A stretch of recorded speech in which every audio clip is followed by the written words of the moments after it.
సాయంత్రము సుమారు 4:45 ఒక 112 కాల్ వస్తే ఆ పని మీద మా రమణయ్య అనేటువంటి ఒక హెడ్ కానిస్టేబుల్ మన శ్రీకాళహస్తి 1 టౌన్ సంబంధించిన హెడ్ కానిస్టేబుల్ ఆ 112 కాల్ అటెండ్ కావడానికి వెళుతూ ఉన్నాడు రైల్వే స్టేషన్ వైపు. అక్కడే మన హ్యాపీ కిచెన్ అని ఒకటి ఉంది, చిన్న హోటల్. ఆ హ్యాపీ కిచెన్ ముందర అదే సమయంలో 2 ద్విచక్ర వాహనాలు ఒకటికొకటి యాక్సిడెంట్ గురవుతాయి.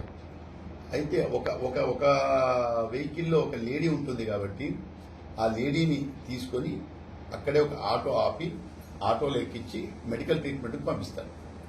అయితే ఎందుకంటే ఇది రోడ్డు మీద జరిగింది కాబట్టి ట్రాఫిక్ జామ్ అవుతుంది కాబట్టి ఆ 2 వీలర్స్ని పక్కకి తీసుకొని దానికి కీ లాక్ చేసుకొని మీరు పోలీస్ స్టేషన్కి రండి అని చెప్తాడు. అయితే ఆ మోటార్ సైకిల్ ఉన్నటువంటి ముద్ద అయినాడు మా హెడ్ కానిస్టేబుల్ అసాల్ట్ చేశారు. అతను వాళ్ళిద్దరు కలిసి 2 టౌన్ పోలీస్ స్టేషన్ కొత్తపేట దగ్గర నుంచి వస్తూ ఉంటారు. వాళ్ళు లిఫ్ట్ తీసుకొని వస్తూ ఉంటారు. సో యాక్సిడెంట్ జరిగింది, అదంతా అయిపోయింది. సో మా హెడ్ కానిస్టేబుల్ ఎవరైతే ఉన్నారో దాని కీ తీసుకొని మళ్ళీ మీరు పోలీస్ స్టేషన్కి రండి అని చెప్తే దాంట్లో ఈ శ్రీనివాస్ అనే అతను కొంచెం ఓవర్ యాక్షన్ చేసేసి హెడ్ కానిస్టేబుల్ మీద దౌర్జన్యంగా తిరగబడి చొక్కాయి పట్టుకొని మనిషిని తోస్తూ యూనిఫామ్ లో ఉన్నటువంటి మనిషిని తోస్తూ చివరకు కత్తి కూడా తీసి చంపారు. కేసు కట్టారు, దర్యాప్తు జరిగింది. ముద్దాయిని కూడా నిన్న రాత్రే తీసుకొని రావడం జరిగింది. సో ఈ కేసులో 2 ముద్దాయిలను అరెస్ట్ చేయడం జరిగింది. 2 ముద్దాయిలను ఇప్పుడు కోర్టుకు రిమాండ్ పంపుతున్నాం. అయితే ప్రజలు కూడా కొంచెం జనాలు కూడా కొంచెం సంయమనం వహించాలి. యూనిఫామ్ లో ఉన్న వ్యక్తి మీద దౌర్జన్యం చేయడం అనేది ఎట్టి పరిస్థితుల్లో మేము భరించం కూడా. దానికి తగ్గట్టు ఎలా చేయాలా అన్నీ మాకు తెలుసు, ఎలా చేయాలి, ఎలా ట్రీట్ చేయాలనేటువంటి మాకు కూడా తెలుసు. కాబట్టి ఇతని మీద అనేటువంటిది గాంజా టెస్ట్ చేయడం జరిగింది. మీకు తెలుసు గాంజా టెస్ట్ మేము రెగ్యులర్ గా చేస్తున్నాం. సో గాంజా టెస్ట్ చేయడం జరిగింది, నెగటివ్ కూడా వచ్చింది వాళ్ళకి. సో వాళ్ళు గాంజా హ్యాబిటెట్స్ కారు వాళ్ళు.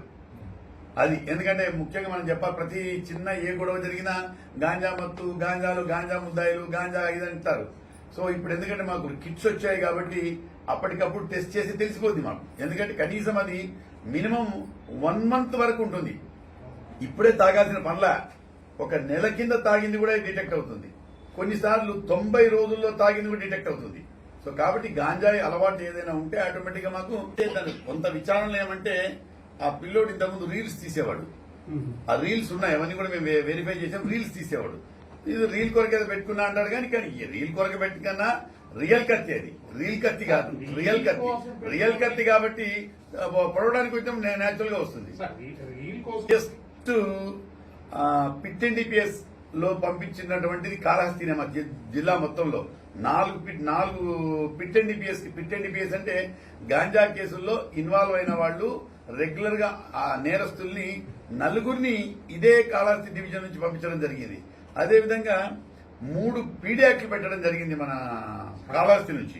కాబట్టి శాంతి భద్రతలకి ఏం ఢోకా లేదు. కొన్ని అప్పుడప్పుడు జరుగుతూ ఉంటాయి, దానికి తగ్గట్టుగా రెస్పాండ్ అవుతాము. దానికి తగ్గట్టు ముద్దాయిలు కూడా అరెస్ట్ చేయడం జరిగింది. అదేవిధంగా 930 గాంజా టెస్టులు చేయడం జరిగింది కాళహస్తి డివిజన్ లో. 930 దానిలో 50 మందికి పాజిటివ్ వచ్చింది. 50 మందిలో కూడా మేజర్ గా ఈ మైగ్రెంట్ లేబర్స్ ఉంటారు, ఒరిస్సా, బీహార్ వీళ్ళు. సో మేజర్ గా వాళ్ళకి వస్తుంది తప్ప మన తెలుగు ప్రజలకు కానీ మన తెలుగు వాళ్ళకి అటువంటి మేజర్ గా ఇక్కడ కూడా